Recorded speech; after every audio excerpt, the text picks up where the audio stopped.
How's everyone doing? I am Mobile Master Tech, and today we are at number 6. This is the 6th school. This is Forest.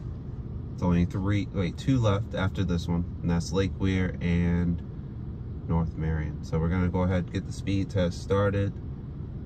We're gonna start off with AT&T over here. We'll run to the next school.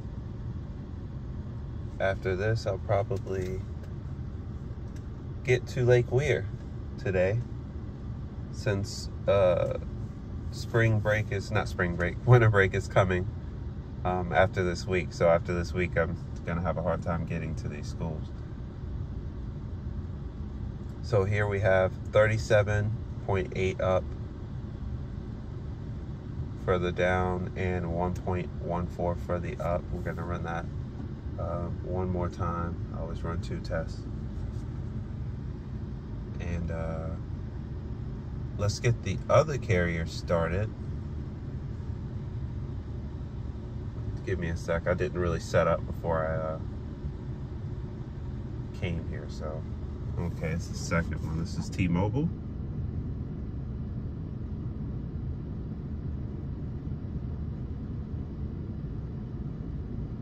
This is very surprising that N41 doesn't reach over here, because if I go like just a couple hundred feet up to the roadway, it's 300, 400, 500 megabits per second. And as you can see, Verizon, from the same site, the UW is reaching just fine. Now, this could be the pixel, or it could be just, you know, bad T-Mobile engineering. And I can actually figure that out, and I will in a minute, because T-Mobile is actually on this phone too. So if this phone can do it, then I'll know it's probably just a pixel.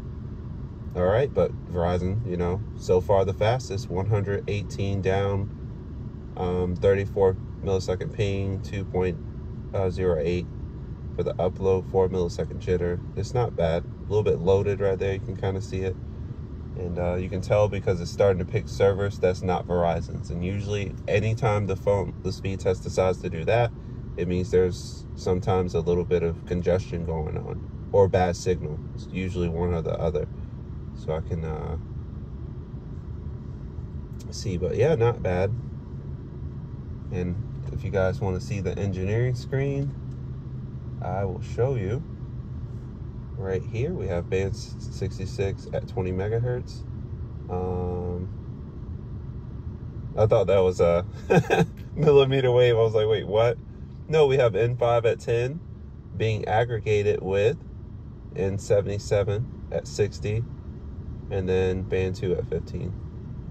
This freaked me out. I was like, wait, what? That's funny.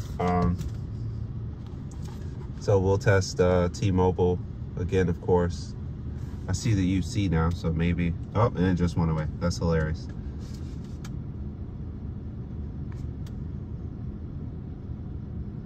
So while that's going on, I will activate T-Mobile eSIM.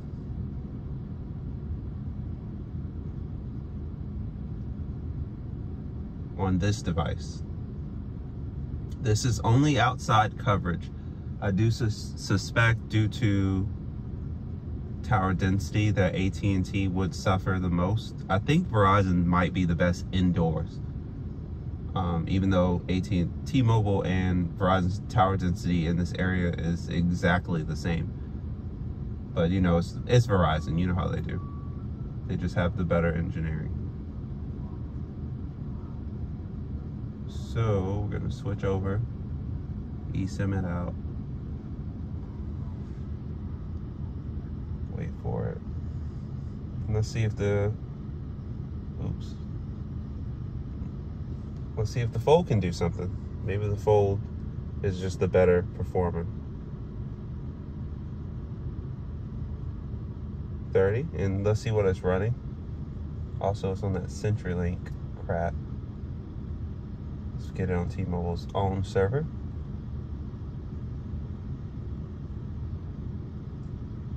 Okay. Oh, and look at this. So it is using it, right? It's on N25 right there, and then you see N41 100 megahertz. So, and I do believe it just switched over as I was switched over to LTE as I was talking. So that's 4-channel carrier aggregation, 25 megahertz of band 4 or band 66, 5 megahertz of band 12, and 20 of band 2. Let's run a test and see if it doesn't like kick in back into LTE. I don't think it will. Oh, okay, here we go. N71 being aggregated with this one. So unfortunately though, it's not showing the best results. I mean, 40, still the worst.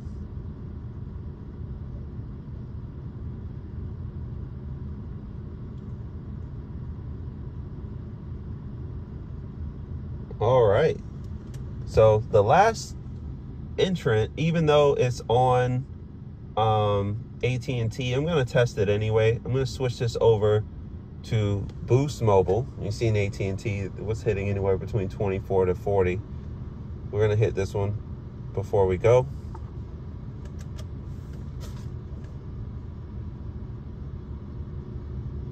And I'm not seeing too big of a difference on the D-Pry for that. It's pretty much the same.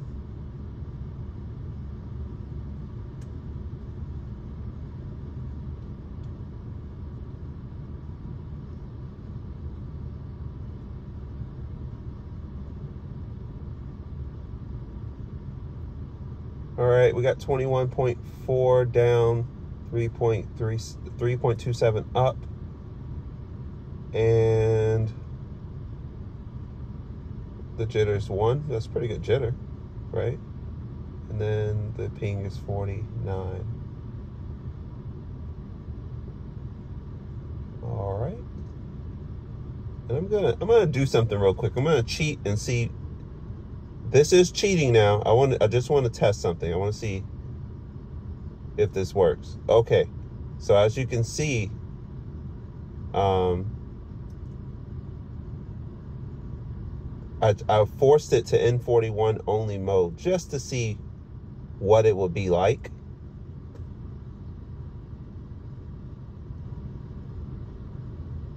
And as you can see, the speeds 150 megahertz. It's not because it's congested. It's just, it seems to be very one directional. I do believe this is an off sector. The good news is there's a Sprint Keep site that should take care of this, and there is a permit for it.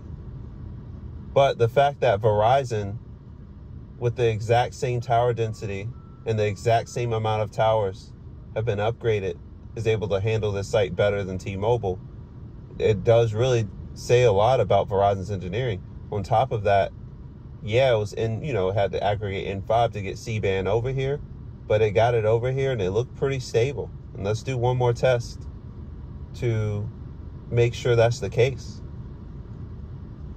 And then we're gonna call it a day.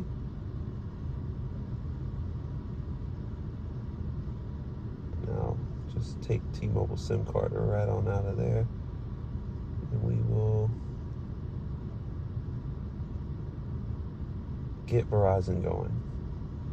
There we go. So we'll do one more with everyone, and we'll call it a day. Start with Dish. Well, AT&T, Boost Infinite, whatever. Yes, they do have a pretty good grid over here of native Dish sites. Unfortunately, Boost Infinite just can't use it yet. Yeah, I think the UC actually is kicking in this time around, but it's just not enough.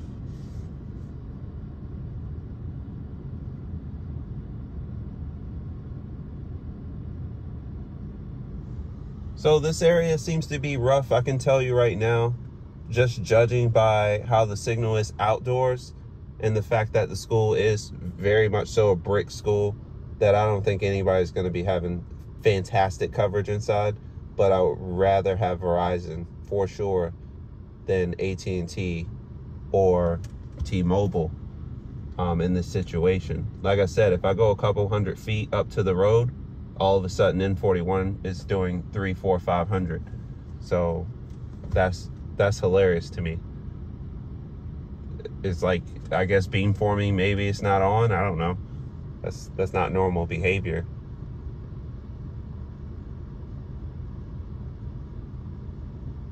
So I will say overall, it does appear that the slowest carrier is At&T, and that's to be expected as they have the least amount of sites in this area. You can see all of a sudden, look, didn't do anything. You see, now it's starting to happen. So it's not congestion, it's just coverage. But that's inconsistent. So you could see it just went off. It's very inconsistent.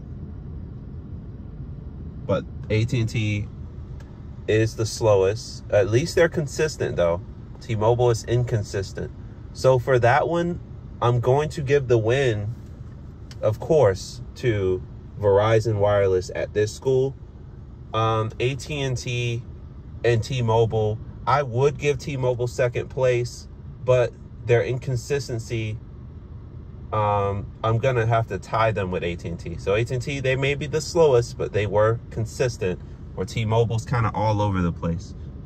And for that reason, I can't give them the win. The second place win anyway. But Verizon's definitely the best at Forest High School, at least outdoors. Indoors, I have a feeling they all suck. But, you know, that's another video to be made. Anyway, it's gonna do it for the video. If you like what you see, don't forget to hit that like button, hit that notification icon so you get all the content that I'm trying to pump out over the next few weeks. I will be doing a year review of all the carriers. It's mostly, of course, going to come from where I've been, which is Central Florida. I'll talk a little bit about my trip to Miami that I did back in April, and I did a little trip to Panama back in, I think, September. So, yeah, I'm just going to give you my thoughts on all the carriers, how many towers they did, how's the performance going, all that. That's going to be coming soon, but first I want to go ahead and wrap up these schools before the school year is over. So, until the next video, I'm out.